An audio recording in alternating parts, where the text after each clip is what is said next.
कि झारखंड की गलियों से एक आवाज आया है, उठो नौजवानों, फिर से इनकलाब आया। कह देंगे मेरे पुरखों का बलिदान है, जब जब माटी बुलाएगी हम किसी न किसी रूप में फिर आएंगे। यदि इस आंदोलन के चर्चे विधानसभा के भीतर नहीं होते तो माननीय मुख्यमंत्री विधानसभा सत्र के अंतिम दिन नहीं कहते कि फुटबॉल के मैदान में कमेंट्री करने वाला एक लड़का झारखंड राज्य में नेता बने। जब तक यहाँ खदान रहेगा, जब तक यहाँ फैक्ट्री रहेगा, नौकरी में पहला अधिकार उनको मिलेगा जिनका जमीन गया है। अगर कुल गिनती किया जाए तो 18 से 20 लाख लोग हमारे बाहर में रहते हैं, तमिलनाडु में रहते हैं, हैदराबाद में रहते हैं, गुजरात में रहते हैं, महाराष्ट्र में रहते हैं। क्या किसी राज्य में, क्या किसी एक भी राज्य में झारखंड किसी एक व्यक्ति को स्थानीय निवासी होने का पहचान मिला है? आई हेट पॉलिटिक्स, जैसे ही हमने कहा कि हम पॉलिटिक्स से, राजनीति से नफरत करते हैं, यकीन मानिए उसी दिन आप अपने देश से नफरत करते हैं। लेकिन झारखंड का लोगों का है, जानता है, सारा कंपनी जानता है कि यहाँ का मिनिस्टर को, एमपी एमएलए को खिया दो पिया दो, साला सब बेचते अपन घर द्वार छोड़ के बाकी गोटा झारखंड बेचते। नमस्कार। और अब मैं माइक उनको सौंपता हूँ। कभी संस्थान में आपने देखा उनको बोलते हुए, कभी सरकार के विरोध बोलते हुए देखा। वो क्या क्या करते हैं कि शाम सूरज को ढलना सिखाती है, रात रोशनी को चलना सिखाती है, और हल्की हवा के रफ्तार से बुझ जाते हैं यहाँ के चिराग। पर जिम्मेदारी है, और जिम्मेदारी है जयराम मातो को चलना सिखाती है। बहुत बहुत धन्यवाद। दादा सारी के साथ हो।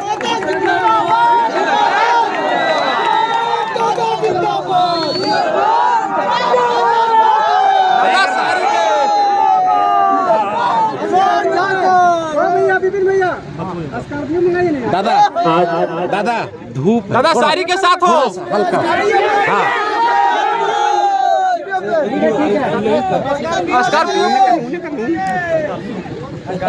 झारखंड राज्य के सबसे खूबसूरत जिला गिरिडीह, जिसे पहाड़ों का गढ़ कहा जाता है, उस खूबसूरत जिला के खूबसूरत प्रखंड राज धनबाद के स्वर्गीय पुनीत राय स्टेडियम में, पुनीत राय स्टेडियम, तो जिस मनुष्य के नाम से यह स्टेडियम है उन्हें भी मैं नमन करता हूं, वंदन करता हूं। स्वर्गीय पुनीत राय स्टेडियम में उपस्थित तमाम झारखंड के नौजवान साथियों, अभिभावक और यहां पर उपस्थित सभी को मैं झारखंडी जोहार करता हूं। आज सबसे पहले सवाल बनता है कि इस आंदोलन का आगाज धनबाद जिले में हुआ था, बोकारो जिले में हुआ था। कि धनबाद में जिस आंदोलन का आगाज हुआ था, जो आग धनबाद से लगी थी, आज वो धनबाद क्यों आई? तो उस पर हमें एक बार सवाल करना चाहिए कि आज जो आंदोलन हम लोग कर रहे हैं, अगर नहीं करते हैं तो नुकसान क्या होगा? और आज जो हम लोग आंदोलन कर रहे हैं, आज से करने की आवश्यकता क्या? इस आंदोलन में हमें सफलता मिलेगी? क्या हमारा जो आंदोलन जो आज ग्राउंड से विधानसभा के भीतर तक जाएगा, या फिर कहीं व्हाट्सएप, इंस्टा और फेसबुक में ही दम तोड़ देगा? तो सबसे पहली बात, आज आंदोलन की आवश्यकता है कि जैसा कि आप सभी जानते हैं, झारखंड राज्य का गठन किया गया था। एक लंबे संघर्ष के बाद, लगभग हजारों हजार बलिदान देने के बाद इस राज्य का गठन किया गया था सन 2000 ईस्वी में। जिस दिन इस राज्य का गठन हुआ था, इस राज्य के प्रथम सर्वोच्च रहनुमा डॉक्टर प्रभात कुमार, डॉक्टर नहीं शायद प्रभात कुमार, जो इस राज्य के प्रथम राज्यपाल थे, उन्होंने एक स्टेटमेंट दिया था कि जिन परिस्थितियों में, जिन साधन और संसाधनों के साथ झारखंड राज्य अलग हुआ है, आने वाले 20 सालों में ये भारत वर्ष का नंबर 1 राज्य है। आज 20 वर्ष बीत चुके हैं, हम लोग सभी मोटा मोटी पढ़ लिख चुके हैं, हम चिंतन मंथन करने सीख चुके हैं। आज 20 साल बीत चुके हैं। राज्य के सर्वोच्च रहनुमा ने 20 साल पहले जो अनुमान जताया था, 20 साल पहले जो भविष्यवाणी की थी, यह राज्य जिन साधन के साथ, जिन संसाधनों के साथ, जिन परिस्थितियों में अलग हुआ है, ये भारत का नंबर 1 राज्य होगा। आज 20 साल बाद एक बार हम लोग से क्रॉस चेक करते हैं, एक बार जानने और समझने का प्रयास करते हैं, क्या यह राज्य नंबर 1 बना है?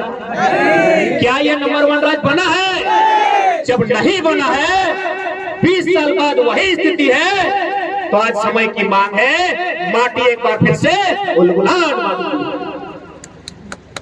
और चूंकि हम गिरिडीह की सरजमी में हैं, तो मैं गिरिडीह का उदाहरण देना चाहूंगा कि यदि आज हम लोग इस लड़ाई को नहीं लड़ते हैं तो नुकसान क्या होगा। 2016 में जो शिक्षक बहाली हुई थी, गिरिडीह में 52 शिक्षक थे। गिरिडीह और गोड्डा दोनों मिला के, माफ कीजिए, गिरिडीह और गोड्डा को मिलाकर 52 शिक्षक की नियुक्ति की गई थी। आपको जानकारी होनी चाहिए 48 शिक्षक बिहार, यूपी, राजस्थान, एमपी के लोग बने। मात्र 4 टीचर गिरिडीह और गोड्डा के बने थे 52 शिक्षकों में। अब आप बताइए, लड़ना जरूरी है कि एकदम। आज ये बात किसी से छुपी नहीं है कि आज इस राज्य की दशा क्या। आज जिस उम्मीद के साथ इस राज्य का गठन किया गया था, जिस उम्मीद के साथ इस राज्य का गठन किया गया था, आज हर वो उम्मीद कहीं ना कहीं टूटकर, हर वो सपने चकनाचूर हो रहे हैं। अब ऐसी परिस्थिति में सवाल बनता है कि क्या हम लोग चुप रहें या आंदोलन करें और अपने अधिकार को सड़क से होकर सदन के भीतर घुसकर छीन कर ले। आज बहुत सारे लोग, हमारे तमाम वक्ताओं ने कहा, लोगों की संख्या को लेकर आपत्ति जताया। एक बात याद रखिएगा, हम लोग इंसान हैं। यहाँ जो भी संख्या एकत्रित हुई है, जितने लोग जुटे हैं, हम लोग इंसान हैं। और आप इंसानों की संख्या को 1, 2, 3, 4 ऐसा नहीं गिना जाता। 1, 2, 3, 4 लिप्टस का पेड़ को गिना जाता है। 1, 2, 3, 4, 5, 1, 2, 3, 4 इस आम के पेड़ों को गिना जाएगा। इंसान की गिनती होती है इकाई, दहाई, सैकड़ा, हजार, 10,000, लाख, 10 लाख। अपने आप को पॉजिटिव रखिए, अपने आप को उत्साहित रखिए, अपने आप को हतोत्साहित क्यों? आप यहाँ अकेले आए हैं, क्या आप हवा पानी से जन्म हुआ है आपका? आपके माता पिता हैं, हो सके अगर आप विवाहित थे तो आपने भी 2 बच्चों को जन्म दिया है। क्या वे लोग आपके विचारों के साथ नहीं है? यदि वे लोग आपके विचारों के साथ नहीं होते तो यहाँ आपको आना ही नहीं। यदि आपके माता पिता, यदि आपकी अर्धांगिनी, यदि आपके बच्चे आपके विचारों के साथ नहीं होते तो यहाँ हमारा भाषण सुनने आने ही नहीं। इसलिए इस भूल में और इस गिनती में नहीं रहे कि लोगों की संख्या।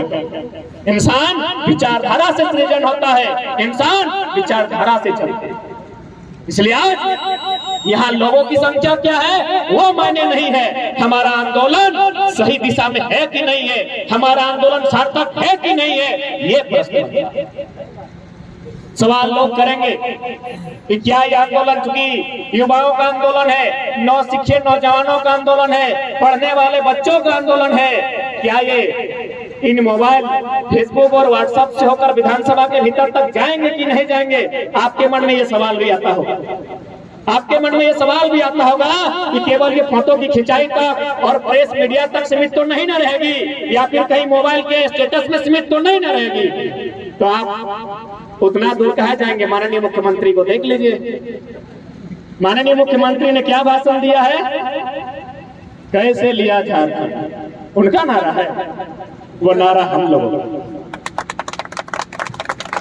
विधानसभा के भीतर सुनिएगा, माननीय विधायक सुदीप कुमार सोनू गिरिडीह के विधायक का स्टेटमेंट, क्या कहा था उन्होंने?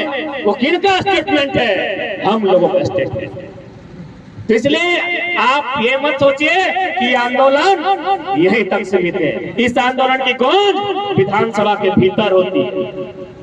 यदि इस आंदोलन के चर्चे विधानसभा के भीतर नहीं होते तो माननीय मुख्यमंत्री विधानसभा सत्र के अंतिम दिन नहीं कहते कि फुटबॉल के मैदान में कमेंट्री करने वाला एक लड़का झारखंड राज्य में नेता बने। के भीतर राज्य के मुखिया को इनडायरेक्ट रूप से हमारा नाम लेना। इसलिए अपने आप को सकारात्मक रखें, नकारात्मक होने का प्रयास कभी नहीं। कि जब भी कोई आंदोलन होता है, कोई आगाज होता है, बहुत कम संख्या में लोग बाहर आते हैं। अब बात करते हैं कि आज जो समस्याएं झारखंड के पास है, उन समस्याओं से सामना कैसे होगा। सबसे पहले स्थानीय नीति। आप सभी जानते हैं, हम सभी एक परिवार में रहते हैं। किसी भी परिवार को चलाने के लिए, किसी भी जिला, देश, राज्य को चलाने के लिए एक पॉलिसी होती है। एक नीति बनती है, बिना नीति के कुछ भी नहीं चलता है। आज हम फुटबॉल के मैदान में हैं, यहाँ फुटबॉल का खेल होता होगा, अरे 90 मिनट का खेल छोड़ दीजिए, 5 मिनट में जो पेनल्टी का खेल होता है उसके लिए नीति बनती है। लेकिन कितना दुर्भाग्य का विषय, झारखंड राज्य एक नीति नहीं है, इस राज्य के पास एक पॉलिसी नहीं है कि यहाँ के स्थानीय लोग को। आज मनोज दा कह रहे थे कि लोग बड़े बड़े अधिकारी कहते हैं कि आप लोग बाहरी भीतरी के नाम पर बांट रहे हैं। स्पष्ट शब्दों में कहते हैं बिहार और झारखंड में बांट रहे हैं। मैं चूंकि आज कहीं ना कहीं बिहार की सीमाओं से सटे क्षेत्र में खड़ा हूं और मैं बिहार के अगर चैनल के माध्यम से, मीडिया के माध्यम से अगर कोई बिहार का भाई सुनता है तो मैं उससे कहना चाहूंगा कि इसमें बांटने का क्या सवाल है। आपके राज्य में क्या पॉलिसी है? आप आपके राज्य में जो नियुक्तियां ली जाती है उसमें अन्य राज्य के लोगों को क्या प्रावधान देते हैं? गुजरात में क्या पॉलिसी है, उड़ीसा में क्या पॉलिसी है, तेलंगाना में क्या पॉलिसी है, तमिलनाडु में क्या पॉलिसी है? आप बताइए स्टडी करके। मैंने बोकारो झारखंड है, यहाँ पॉलिसी नहीं रहेगी, यहाँ 60-40 होगा, यहाँ नियोजन नीति नहीं रहेगी, यहाँ स्थानीय नीति नहीं रहेगी। और आप बात करते हैं बाहरी भीतरी की, हम शहर स्वीकार करते हैं, हजारों लाखों की भीड़ से स्वीकार करते हैं। हाँ, हम बिहार से कटकर अलग हैं, हम आज भी मानते हैं बिहार हमारा बड़ा भाई है, लेकिन हम तो दलील ये देंगे कि जब हम बड़ा भाई से कटकर अपना हिस्से का खेत ले लिए तो खेत हमारा होना चाहिए, वहाँ जोतपुर हमारा होना चाहिए ना। जब वो खेत हमारा है, वो फसल हमारी है, काटने वाले हम हैं, तो उस उपज पर अधिकार करने वाले आप कौन हैं? हाँ, बिहार के भाइयों को ही कहेंगे, इसमें बाहरी भीतरी का सवाल ही नहीं है। हर राज्य की अपनी पॉलिसी है, उड़ीसा की पॉलिसी है, गुजरात की पॉलिसी है, किसी भी राज्य की पॉलिसी को देखिए। अभी शायद छत्तीसगढ़ में दरोगा की बहाली आई है, हमारे कुछ साथी ऑनलाइन फॉर्म फिल कर रहे थे, सारा भरा, नाम, पिता का नाम, क्वालिफिकेशन, एड्रेस सब भरा, लास्ट में कहा क्या आप छत्तीसगढ़ के निवासी हैं? हाँ या ना में उत्तर दीजिए। क्या कीजिए? जैसे लिखा नहीं, फॉर्म खत्म, फॉर्म क्लोज। आप झारखंड के फॉर्म को भरिए। क्या आप झारखंड के निवासी हैं? आप लिखेगा नहीं, वहां आपको फिलअप करने का मौका मिलेगा। तो क्या ये साजिश नहीं है? क्या हमारे झारखंड के नौजवान इसी हाल में जिएंगे कि हमने इसीलिए अलग झारखंड राज्य लिया है? अब बात करते हैं लोग, कानूनों की बात करते हैं, क्योंकि वो ये लोग, इन्हें लगता है कि झारखंड के लोग कानून जानते हैं। तो आज खुले मन से लोकतंत्र के चौथे स्तंभ मीडिया बंधुओं के माध्यम से तमाम कानूनविदों को चुनौती भी देते हैं और ललकार भी देते हैं। आप कानून की किताबों को लेकर आइए और डिबेट पर बैठ जाइए, जिसको डिबेट करना है। और हमने तो स्पष्ट कहा है, हम लोग माननीय मुख्यमंत्री से डिबेट करना ही नहीं चाहते। अरे वो तो खुद MP कोटा से बड़ी मुश्किल से गिरते, लड़ते, झगड़ते इंटर पास किए हैं। कल ही हम PhD का एनुअल रिपोर्ट सबमिशन करके आए हैं, 3 बार में डॉक्टर ऑफ बन जाएंगे। इसीलिए अगर डिबेट ही कराना है, यदि विषय पर बात ही करना है, इस राज्य के सबसे बड़े नौकर चीफ सेक्रेटरी ऑफ झारखंड, उन्हें बुलाइए, उनसे बात करेंगे। कहिए उनको दलील प्रस्तुत करें नियोजन नीति को लेकर, कहिए उन्हें दलील प्रस्तुत करें स्थानीय नीति को लेकर। हम लोग भी ड्राफ्टिंग करके बैठे हैं कि स्थानीय नीति का प्रारूप क्या होगा, नियोजन नीति का प्रारूप क्या होगा। यदि किसी एक पॉइंट में हम लोग को 30 सेकंड के लिए HMT घड़ी रहे, सोनाटा रहे या टाइटन रहे, अगर खामोश कर दिया तो आंदोलन से हम लोग पीछे आ जाएंगे। आज 22 सालों का झारखंड है, अब हम लोग जुआन नहीं सियान भी हो गए। अब हम लोग जुआन नहीं सियान हुए हैं, इसी बात के इनके पेट में कि अब ये लोग बोलने लगा है, ये लोग लड़ने लगा है, ये लोग लोगों को जगाने लगा है। आप कानून की बात करते हैं तो हम कानून की बात आपके समक्ष करना चाहेंगे। आप कहते हैं कि भारत देश में कोई कहीं भी रह सकता है, खा सकता है, गुजर बसर कर सकता है। पहला बात, कानून की जानकारी आपके पास आधी अधूरी होगी।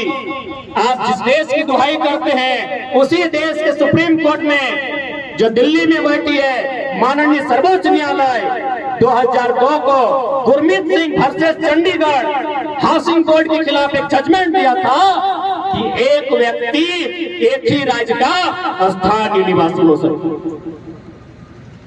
2002 का यह स्टेटमेंट है जो माननीय सुप्रीम कोर्ट का स्टेटमेंट कि एक व्यक्ति एक ही राज्य का निवासी हो सकता। आप बताइए हम कहाँ गलत हैं? हम कहाँ गलत है बताइए? आप झारखंड में भी रहेंगे और आपका जो मूल निवास है यूपी, बिहार, बंगाल, उड़ीसा, आप वहां भी जाएंगे, आप दोहरी नीति का लाभ लेंगे तो ये कोई बर्दाश्त नहीं करेगा। इसके लिए आप हमें नक्सली कहो, आतंकी कहो, जो कहना है स्वीकार है, लेकिन वास्तव में कोई दोषी है आप लोग हैं। क्योंकि संविधान का उल्लंघन हमने नहीं, उन लोगों ने किया है जो 2 राज्य में स्थानीय निवासी होने का दावा करते हैं। आज माननीय राज्यपाल अपने स्टेटमेंट देकर महाराष्ट्र चले गए कि 1932 का खतियान यदि लागू होता है तो जिन जिलों में बिहार राज्य के लोगों की संख्या ज्यादा है उनका क्या होगा। तो हम माननीय राज्यपाल महोदय, आप जहां गए हैं हम वही को उदाहरण देते हैं। आप महाराष्ट्र गए हैं ना, महाराष्ट्र में अनुमानित लगभग लाखों की संख्या में बिहार, यूपी और झारखंड के लोग रहते हैं। माननीय राज्यपाल, आप महाराष्ट्र गए हैं, आप महाराष्ट्र को सर्वे कीजिए, मोटा मोटी 5 साल जरूर वहां राज्यपाल रहिएगा। महाराष्ट्र के सर्वे कीजिए राज्यपाल महोदय, आप उस राज्य के सर्वोच्च रहनुमा बन के गए हैं। वहां लगभग नहीं करने से भी करोड़ों की संख्या अन्य राज्यों की रहती है। क्या उनको वहां किसी जिले में, किसी तालुके में स्थानीय निवासी होने का अधिकार है? क्या है? तो फिर ये दोहरी नीति झारखंड के साथ क्यों? ये दोहरी नीति झारखंड के साथ क्यों? कि जिन राज्यों में, जिन जिलों में अन्य राज्यों के लोग रहते हैं तो हम क्या करें भाई? हमारे लोग भी रहते हैं। कोरोना के आंकड़ों ने बताया 12 लाख मजदूर बाहर से आए।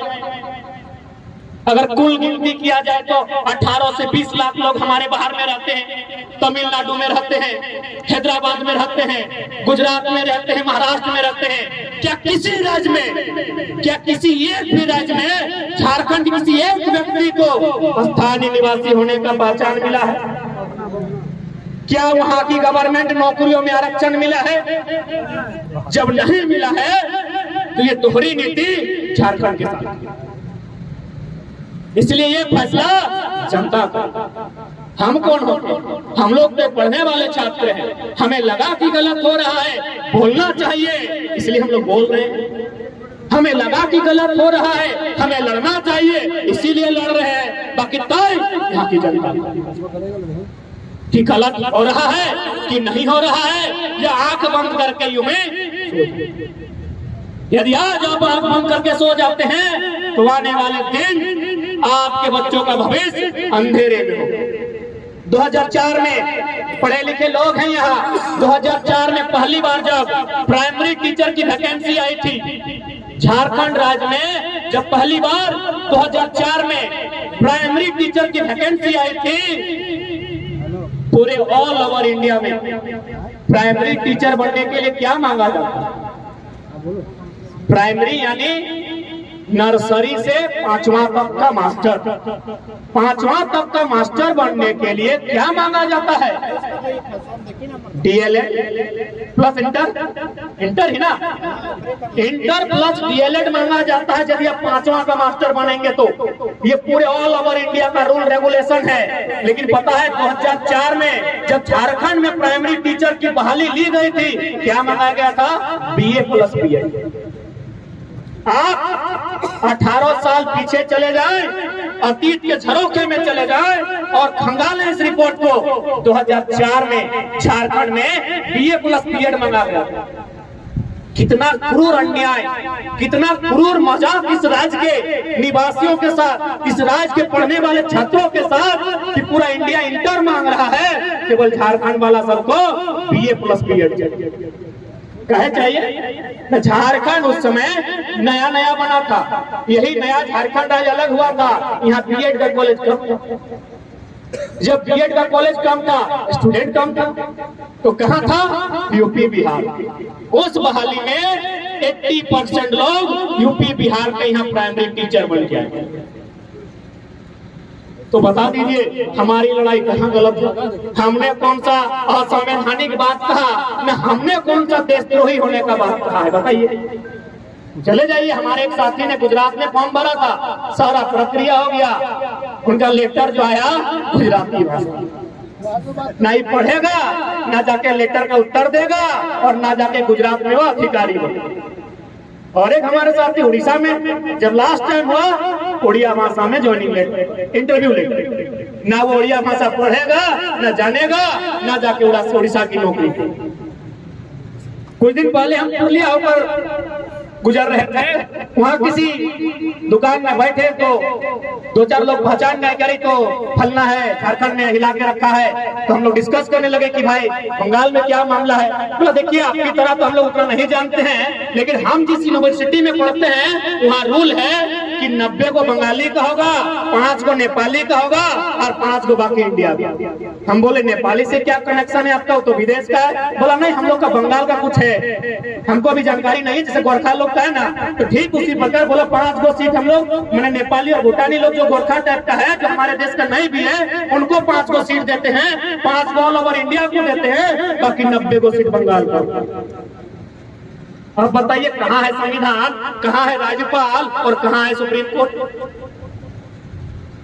इसलिए अगर आप कानून की बात करते हैं तो कानूनों को हमने भी अध्ययन किया है। ये भारत का संविधान कहता भी है, नहीं भी कहता है। इसलिए सबसे पहली बात, अब झारखंड के लोग किसी प्रकार के धोखे में नहीं रहेंगे। अब हमारा जो अधिकार है उसे हमें देना। अभी देखिए नियोजन नीति 60-40 अपने पेपर में पढ़ा होगा। 60 यानी झारखंड, मैंने जो रिजर्वेशन है उसमें भी अब आश्वस्त नहीं हो सकते हैं, क्योंकि यहाँ फर्जी में OBC और EWS बन जाता है। यानी उस 60 में भी आप 5-10% नुकसान कर देंगे, यानी 50-50, यानी 50% नियोजन पॉलिसी के अंतर्गत 50% नौकरियां झारखंड को और बाकी 50 ऑल ओवर इंडिया। एक से मोबाइल लाइव यहाँ क्यों होगा? चलो तो करो। यही तेलंगाना स्टेट है जो भारतीय संविधान आर्टिकल 371D के अनुसार अपने राज्य की 100% नौकरियों को अपने राज्य को सुरक्षित करता है। यही कर्नाटक है जो 3rd और 4th ग्रेड की 100% नौकरियों को कर्नाटक के लिए आरक्षित करता है। तो जब हम बात करते हैं झारखंड में झारखंडियत की, झारखंड के निवासी की, तो कौन सा गुनाह करते हैं?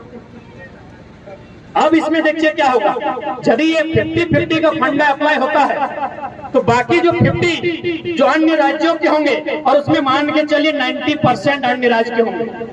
यदि आपको लगता है कि नहीं हम कुछ भी बोल रहे हैं, तो 2-3 महीना पीछे चले जाइए। झारखंड के स्थापना दिवस के दिन इंजीनियर का रिजल्ट क्लियर हुआ था, जिसमें शायद 263 को बहाली क्लियर किया गया था। जो जनरल माने जो ओपन कोटा था उसमें 96% गैर झारखंड के लोगों का हुआ। ये हम नहीं, आंकड़े कह रहे हैं। जो जनरल कोटा ओपन कोटा था, यानी कोई भी आ सकता है, उसमें 96% जो इंजीनियर थे वो बाहर। तो ठीक उसी प्रकार जो 50-50 की वैकेंसी आ रही है, इसमें फिर 90% बाहर के लोग आएंगे। अब क्या होगा, बाहर के लोग आएंगे वो बड़ी बात नहीं है। यहाँ अब क्या नियम है, यदि पप्पा यहाँ नौकरी करते तो बेटवा झारखंडी भाई। यहाँ ये भी रूल है कि पप्पा यहाँ नौकरी कर लो तो बेटो यहाँ के निवासी भाई गए। यानी अब वो सीधे 50-50 से दोनों तरफ, यानी चाहेगा तो एगो बेटा को इधर वाला 50 में फॉर्म भरवा सकता है, और एगो बेटा को जो ओपन 50 है वहां भी फॉर्म भरा सकता है। अब आप कहेंगे कि नहीं आप तो कुछ भी बोलते हैं, चलिए उदाहरण देते हैं। हम धनबाद जिले से आते हैं, वहाँ एगो बागमारा ब्लॉक है, उस ब्लॉक के अंतर्गत एगो मोहदा नाम का क्षेत्र है। वहाँ दो भाई बहन दोनों दरोगा बना, भाई दरोगा बना है, झारखंड का दरोगा चतरा में ड्यूटी है और बहन जमुई में बना। जमुई झारखंड में नहीं, हम इतना जानते, अब कहाँ है आप खोजो। यानी वे लोग दोनों जगह, ये जो 60-40 है वो एगो बेटा को 60 में भी डलवा सकता है और एगो बेटा को 40 में। कहे नौकरी कर चुका है, वो यहाँ नौकरी कर चुका है, एगो बेटा वो 60 में फॉर्म भरेगा और दूसरा बेटा वो चाहेगा तो 40 में, उसका जैसा मन करेगा पैसा। तो यदि आज हम लोग इन चीजों का विरोध नहीं करते हैं तो हमारे जो छात्र, और खासकर जैसा कि आंकड़े कहते हैं, हजारीबाग जिसको हम लोग एजुकेशन राजधानी कहते हैं, सबसे ज्यादा पढ़ने वाला छात्र हजारीबाग जाता है। सुने 75% तो गिरिडीह वाला। बिल्कुल सही बात। 75% गिरिडीह वाला होता है। कैसे पढ़ता है वहाँ? बाप का सरकारी नौकरी है, होगा 2-4% सरकारी नौकरी का बेटा लोग होगा। मैक्सिमम लोग किसान परिवार से है, मैक्सिमम लोग मिडिल क्लास फैमिली से है। बड़ी मुश्किल से रूम लेता है, घर से चोरा उड़ा जाता है। हम तो बोले दूसरा कि महसूस है क्या? बोला ना हम लोग खुद बनाते हैं। यानी किन विकट परिस्थितियों में आज झारखंड के लोग, झारखंड के युवा पढ़ाई पढ़ रहे हैं, हजारीबाग में, रांची में जाके, धनबाद में जाके तैयारी कर रहे हैं। और जैसे ही तैयारी 10 साल 12 साल, किसी का पेट बढ़ गया, किसी की आंख की रोशनी चले गई, कोई तो टकला हो गया, 2-4 को तो बूढ़ा हो गया, पता चला वैकेंसी पता चला वैकेंसी। अभी मकसूद आलम जी वो चिट्ठी दिए, बोला हम 2016 में टीजीटी पास अभ्यर्थी हैं, ग्रेजुएट का मामला है, अभी पोस्ट ग्रेजुएट मांगा जा रहा है। हम सीधा कहना चाहेंगे, जेएसएससी ने आपके हिस्से की सीट को किसी बाहरी को बेच दिया। जेपीएससी में भी एक मामला आया था, कुमारी दीप प्रेरणा का, BC1 से एगो सीट था, कुमारी दीप प्रेरणा का दावा था, लेकिन आखिरी समय एक चमत्कार होता है, पटना की एक लड़की को सीट दिया जाता है, अभी BC2। यानी इस राज्य में ऐसी घटनाएं घट रही है जिस पर आप यकीन नहीं कर सकते, जिस पर आपके कानों को यकीन नहीं होगा ना। आप किसी भी कानूनी प्रक्रिया से अगर होकर जाएंगे तो आप यकीन नहीं कर सकते हैं आज इस राज्य में इतनी दुर्दशा हो। तो इसके लिए जिम्मेवार कौन है? आज देख सकते हैं, अगर झारखंड को बेकार और बर्बाद किया जा रहा है तो उसके पीछे 3-4 लोग ही हैं। पहली ब्यूरोक्रेसी, दूसरी कॉर्पोरेट और तीसरी कंपनियां। तो इनको सपोर्ट कौन कर रहे हैं? हमारे विधायक। क्योंकि लोकतांत्रिक व्यवस्था में आज अभी पूर्व के वक्ता लोग कह रहे थे कि आज के नौजवान कहते हैं आई हेट पॉलिटिक्स, यही हमारी हार हो जाती है। आई हेट पॉलिटिक्स, जैसे ही हमने कहा कि हम पॉलिटिक्स से, राजनीति से नफरत करते हैं, यकीन मानिए उसी दिन आप अपने देश से नफरत करते हैं। क्योंकि पता है भारत एक संवैधानिक देश है, संविधान और राजनीति दोनों एक दूसरे के पूरक हैं, और संविधान और राजनीति से ये देश चलता है। यानी आप कहते हैं I hate politics, that mean you hate constitution, क्योंकि पॉलिटिक्स संविधान से चलता है। इसलिए आप ये कह सकते हैं आई हेट पॉलिटिशियन। हम अपने राजनेताओं से नफरत करते हैं। यदि आप राजनीति से नफरत करते हैं तो फिर हम लोग के लिए ये बालू खेलना है, मिट्टी काटना है, बाकी पॉलिसी तो विधानसभा के भीतर बनती है। और हम भी जब हम तो कहले रतिया कहीं आए ही, जब यहाँ रतिया कह लिए तो हम ये कुतुब मीनार खोजे रहते कि कहाँ मिलते कुतुब मीनार। क्या कि हम बाबूलाल मरांडी जी के इलाका में जा रहे हैं। हमें सोच ले रही है ना कि राज धनवार में एक से पहले तो आज मोटा मोटी हमारे 420-21 को जनसभा भय गए। हमरा बुझा नरेंद्र मोदी अपन जीवन में अपना सभा नहीं कर ले तो हम सोच लिए एकड़ में लगभग 300 जनसभा हम स्कॉर्पियो पे कर ले तो नहीं देख ले हमें 300 सभा स्टेज से ना स्कॉर्पियो के छत पे कर ले रही है। तो आज हम खोजले कुतुब मीनार के ऊपर से सभा करवाए, क्या कि मरांडी जी कहले रहे थे कि कहाँ है कुतुब मीनार, हम वहां से कूद के मर जेबे, लेकिन भारतीय जनता पार्टी यानी बाहरी जनता पार्टी में ना जेबे। हम रतिये 12 बजे आए पूछ ले विपिन के सामने हो, फिर रतिये हम 12 बजे अली कि चल पहले कुतुब मीनार खोजबे, कुतुब मीनार से भाषण देवे, वहां से लोग सुनते तो तनी आवाज भी दूर तक जीते और लोग के संख्या भी ज्यादा है।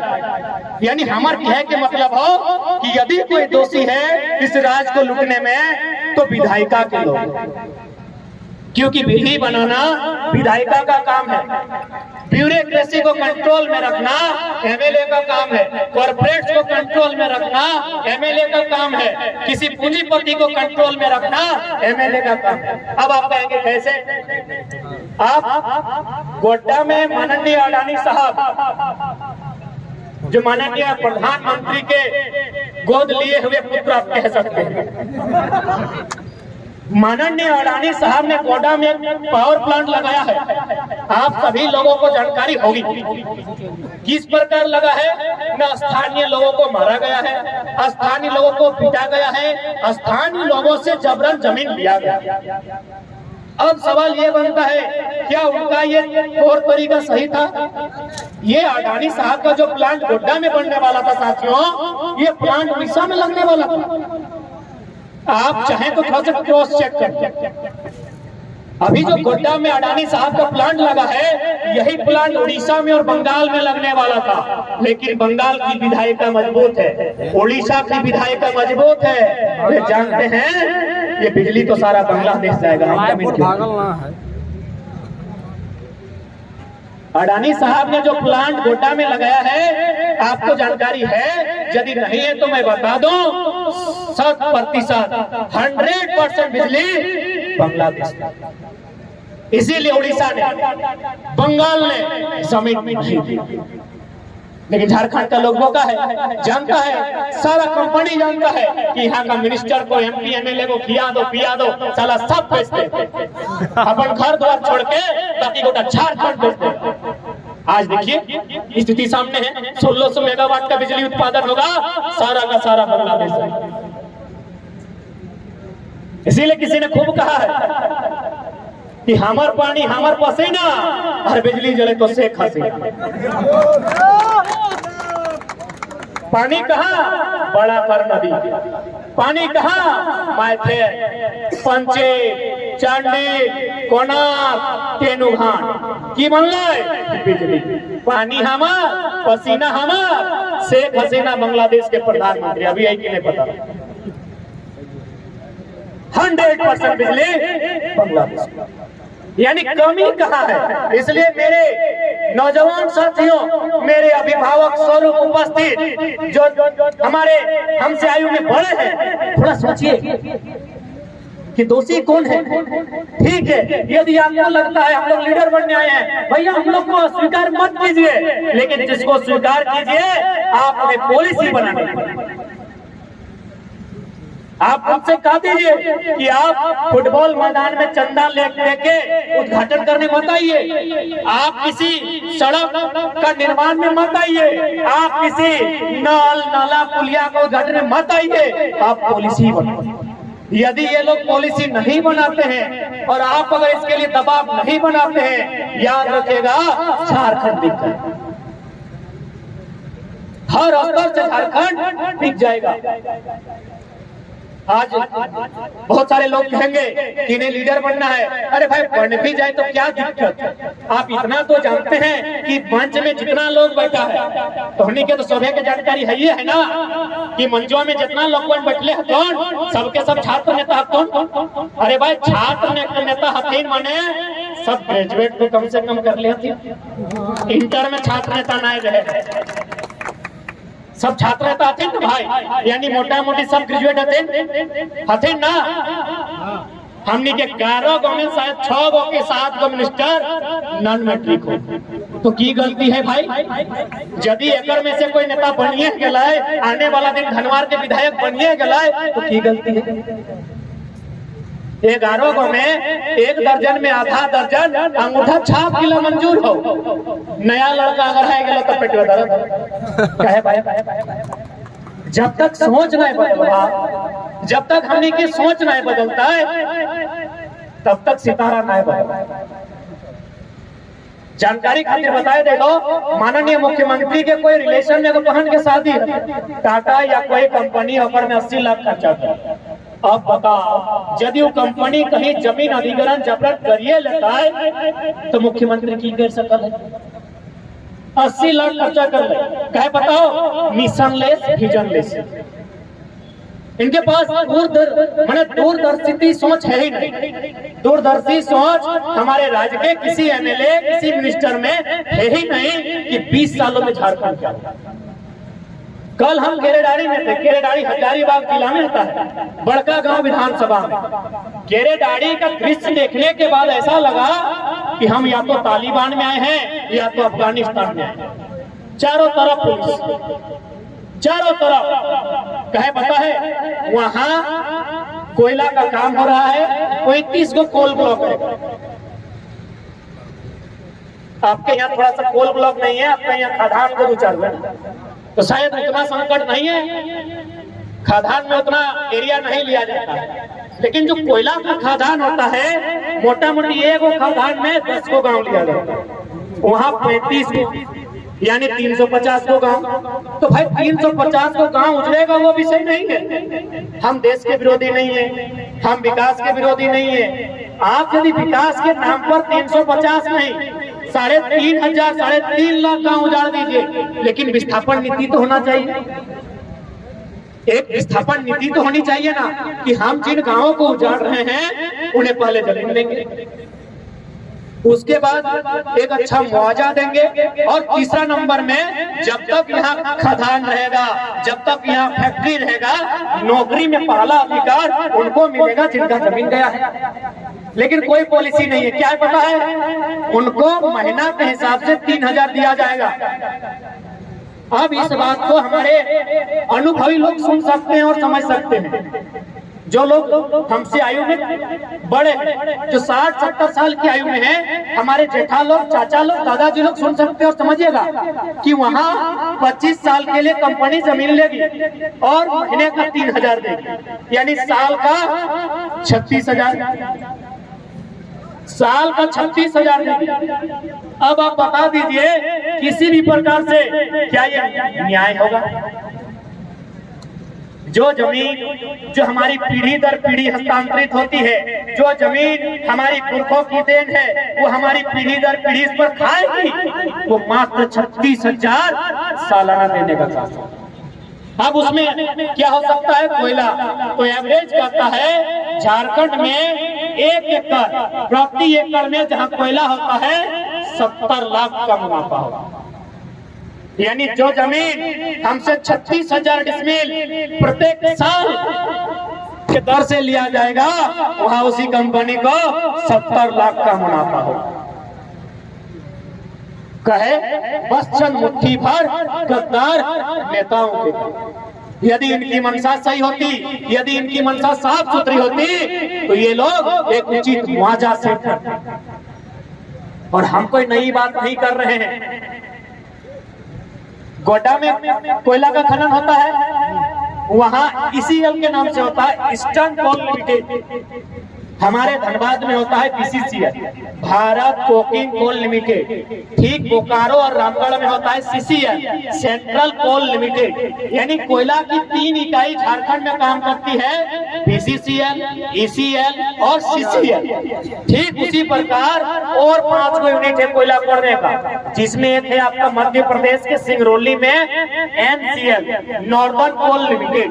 उड़ीसा में है MCL, महानदी कोल लिमिटेड। और महाराष्ट्र के नागपुर में है WCL, वेस्टर्न कोल लिमिटेड। सिंगरौली की घटना है, हमारे कुछ साथी जॉब करते हैं, आपको बताना चाहते। वहां यदि किसी का जमीन लेने का मामला आता है तो सबसे पहले टीम तैयार होती है। वो टीम गांव तक जाती है, जाके सर्वे करती है कि किसका जमीन जाएगा और किसका घर। उसके बाद क्या करती है, जो प्रावधान होता है, क्योंकि सरकार में आपका अगर 5 एकड़ जमीन लिया जाएगा तो 5 एकड़ आपको नहीं दिया जाएगा। यानी आपको 25 डिसमिल, कहीं 30 डिसमिल, 50 डिसमिल, जो भी बने का अनुपात में सबको दिया जाए। तो सबसे पहले वो जमीन अलॉटमेंट करती है और कंपनी पैसा नहीं देती। NCL परियोजना के तहत मध्य प्रदेश राज्य के सिंगरौली क्षेत्र में कंपनी उसे मकान बना के देती। इसी भारत में कंपनी उसे मकान बना के देती है।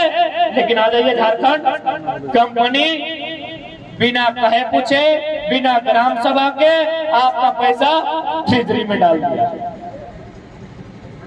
आप पैसा उठा लीजिए, नहीं तो आपकी जमीन से आपका अधिकार जा चुका। आप नहीं मानिएगा तो अगला दिन DC अपना पावर दिखाएगा कि हम सिंघम है, पुलिस प्रशासन भर देगी, गांव को मारपीट के भगा देगी, खाली कर देगी और घर द्वार तोड़ देगी। ये झारखंड की पॉलिसी है। क्यों? बस विधायी का भी। ये लोग अगर ईमानदार होते, ये लोग अगर स्वार्थ रहित होते, इनमें अगर स्वार्थ नहीं होती, तो जिस प्रकार बंगाल में, जिस प्रकार उड़ीसा में, जिस प्रकार छत्तीसगढ़ में अन्य परियोजनाएं काम कर रही है, अन्य कंपनियां भूमि अधिग्रहण कर रही है, ठीक उसी प्रकार झारखंड में। लेकिन आज झारखंड के लिए सोचने वाला कोई नहीं है। इसीलिए हमने कहा ये निर्भर जनता पे करेगी, ये निर्भर नौजवानों पे करेगी। इस राज्य की दिशा, इस राज्य की दशा को किस ओर लेकर जाना था। बाकी हम लोग क्या है, हम लोग पढ़ने वाले छात्र हैं। जब जब माटी आवाज करेगी, जब जब माटी बुलाएगी, हम लोग आएंगे। हम लोग नरेंद्र मोदी भी नहीं है जो कहेंगे झोला उठा के चल देंगे। कह देंगे मेरा बाप का जमीन है, कह देंगे मेरे पुरखों का बलिदान है। जब जब माटी बुलाएगी हम किसी न किसी रूप में फिर आएंगे। कह देंगे झोला उठा के, क्योंकि मेरा यहाँ के बाद कहीं कुछ नहीं।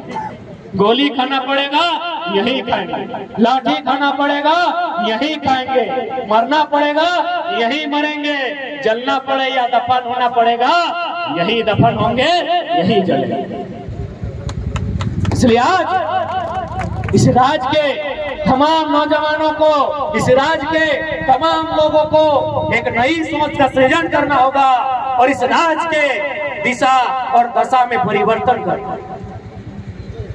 क्योंकि भारत एक लोकतांत्रिक देश है और लोकतंत्र की सूरत कहीं ना कहीं आपके इस उंगली से, इसी उंगली में लगने वाली ब्लू रंग की स्याही से इस राज्य की, इस देश की तकदीर लिखी जाएगी। इसलिए हम आशा करते हैं और आह्वान करते हैं कि जो हुक्मरान आज डिग नहीं रही है, आज डोल नहीं रही है, इसे 2024 में घुटने पर ला के उठा के पटक।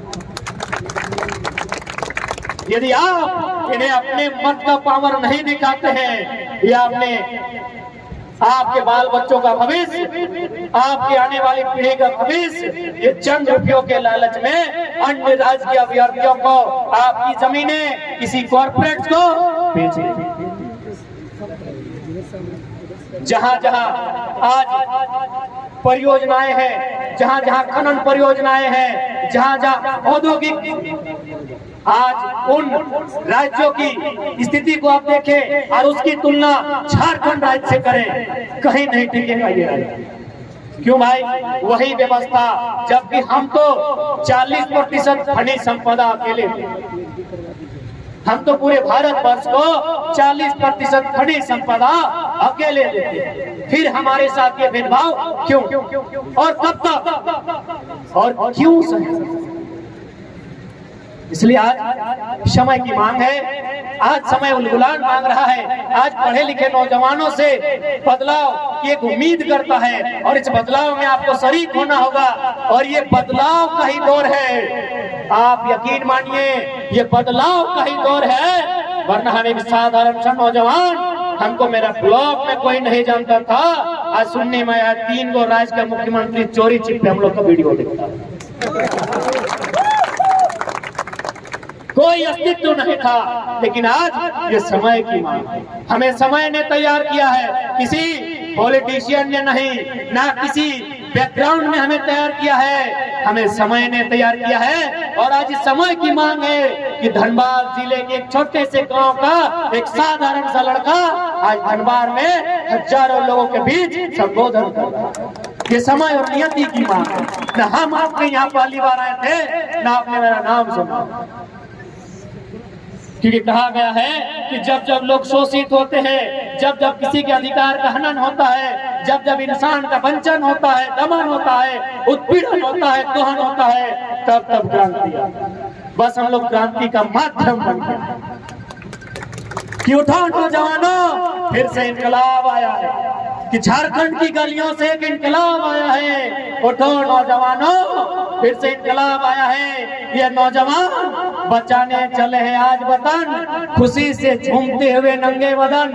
नंगे बदन का मतलब आज सीने में 1932 का हथियार लेकर कि लाख चला लो गोलियां ये कम नहीं होंगे, लाख चला लो गोलियां ये कम नहीं होंगे, शीश कटेंगे लेकिन गम नहीं होंगे।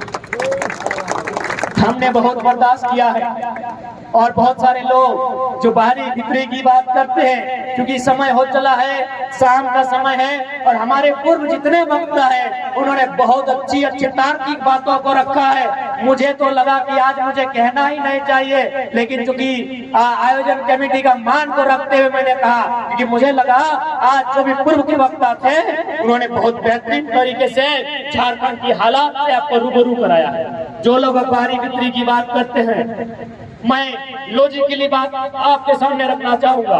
और ये मैं नहीं, बिहार राज्य के, क्योंकि हमारा विवाद जब भी होता है तो बिहार झारखंड, बिहारी झारखंडी, बिहारी झारखंडी होता है। जो लोग पढ़े लिखे हैं, जिनके हृदय में दिल बसता हो, जो लोग न्याय चाहते हैं, जो लोग समानता चाहते हैं, जो लोग भाईचारा चाहते हैं, अगर वो बिहारी भी है तो झारखंड की इस लड़ाई में साथ है। कैसे साथ हम बताते हैं। बिहार राज्य के एक उच्च न्यायालय के किसी जज का फोन आया था हमको, फरवरी का महीना था, 5 फरवरी से 10 फरवरी का दिन हमको कंफर्म नहीं हो पा रहे हैं, क्योंकि हमको नहीं पता था कि उनकी बात को कभी हम अपने भाषण में रखेंगे। बिहार राज्य के हाई कोर्ट पे किसी जज का, पटना के जज का फोन आया था। उन्होंने हमसे कहा, बाबू आप जो भाषा की लड़ाई लड़ रहे हैं बिल्कुल सही लड़ रहे हैं। हम बोले सर आपका परिचय? बोला हम बिहार में न्यायालय के जज हैं। हम बोले सर इसमें तो सबसे ज्यादा बिहार राज्य के लोग ही प्रभावित होंगे हमारी नीति से। बोला इसमें गलत क्या है बाबू, भारत एक संवैधानिक देश है। इस देश में अलग अलग राज्य का गठन इसीलिए हुआ है कि उस राज्य के निवासी को आगे आने का मौका मिलेगा। अब तुम ही बताओ, यदि तुम्हारे लोगों को अलग अधिकार नहीं मिलेगा और यदि बिहार और झारखंड के छात्रों को एक साथ एक यूनिफॉर्म बैठा के, पहना के, एक कुर्सी में बैठा के एग्जाम लिया जाएगा, बिहार के लड़का के सामने झारखंड कहीं नहीं दिखेगा। बिहार के जज ने कहा। हम बोले बिल्कुल सर, सही बात आपने कहा, क्योंकि बिहार में नालंदा विश्वविद्यालय आज से 1000 साल पहले बना। बिहार में विक्रमशिला विश्वविद्यालय आज से 1000 साल पहले बना है। आप बताइए झारखंड का पहला विश्वविद्यालय कब बना है? 1960 में रांची विश्वविद्यालय। बिहार में 1000 साल पहले विश्वविद्यालय बना है, झारखंड में 1960 में बना है। क्या मुकाबला होगा एजुकेशन में? क्या मुकाबला होगा? नहीं होगा, क्योंकि वो इंसान दिल से साफ था, भले वो बिहार का था, अभी जज है, छोटा मोटा हवलदार चपरासी दरोगा नहीं है, वो जज है। और हम कोई छोटा फेंका फेंकी वाला बात नहीं कर रहे हैं। हम जो हमसे बात हुआ टेलीफोन में वही बात कर रहे हैं, हमसे डायरेक्ट नहीं इनडायरेक्ट बात हुआ था। एक श्रीवास्तव करके वकील रहते हैं धनबाद में, उनको टेलीफोन किया था, बोला एगो नाम है, बड़ा नाम सुन रहे लड़का का धनबाद का, किसी तरह बात कराओ। उन्होंने क्या किया, आसपास में पता किया, जो लोकल वकील थे, खासकर हमारा टाइटल सुना था तो हम लोग का समुदाय का बहुत बड़ा वकील धनबाद में रहता है, उनसे पता किया और हमसे बात करवाया। उन्होंने कहा बिल्कुल तुम्हारी लड़ाई सही है, यदि पूरा इंडिया एक होता, कश्मीर से कन्याकुमारी, गुजरात से अरुणाचल प्रदेश, और यदि किसी असम के इंसान का नौकरी लग जाता गुजरात में, मास्टर बन जाता, कंट्रोल कर पाता। यदि किसी बंगाल का इंसान पंजाब में जाके दरोगा बन जाता, बोलते समझ में आता। इसीलिए भारत में अलग अलग राज्य इसीलिए बने हैं क्योंकि यहाँ विविधताएं हैं, यहाँ भाषा एक नहीं है, यहाँ पहनावा एक नहीं है। अरे उतना तो छोड़िए, यहाँ भगवान एक नहीं। चलिए हिंदुज्म की बात करते हैं। दक्षिण भारत में रहने वाले हिंदुज्म को मानने वाले लोग जिस ईश्वर की पूजा करते हैं, उत्तर भारत वाले नहीं करते। मैं हिंदुइज्म की बात कर रहा हूं। करते होंगे लेकिन पॉपुलर नहीं होगा, प्रचलन नहीं होगा। महाराष्ट्र में जिस उसी धर्म के मानने वाले लोग महाराष्ट्र में जिस ईश्वर को ज्यादा मानते हैं, बंगाल में नहीं मानते। यानी भारत विविधताओं का देश है। यहाँ एक भगवान नहीं है, यहाँ एक भाषा नहीं है, यहाँ एक बोली नहीं है। अरे यहाँ नाचने का तरीका एक नहीं, यहाँ खाने का तरीका एक नहीं है। तो आप उस देश में यदि ये लेक्चर देते हैं पूरा इंडिया एक है, कोई कहीं जाके नौकरी करेगा, गलत बात कर रहे हैं। आप गलत बात कर रहे हैं। भारत राज्यों का देश है। भारत में अलग अलग राज्य इसीलिए बने हैं कि उस राज्य के निवासी को आगे कैसे, उस राज्य के निवासी को आगे कैसे बढ़ाया जाए। अब बताइए, सड़क में तोड़ा देने से आगे बढ़ेगा? पेड़ में ऊपर चढ़ा देने से आगे बढ़ेगा? नहीं, उसकी जेब जितना मजबूत होगी वो उतना आगे बढ़ेगा। आर्थिक उन्नति नियोजन से, ऐसा पेड़ में नहीं लगता है। आर्थिक उन्नति इंसान की नौकरियों से संभव होगी, व्यापार से संभव होगी, ठेकेदारी से संभव होगी। आपको व्यापार से लेकर ठेकेदारी में, सरकारी से लेकर प्राइवेट में झारखंड के लोगों को प्रोत्साहन देना होगा। जितनी भी राज्य स्तर की नियुक्तियां हो उसमें कम से कम 90%।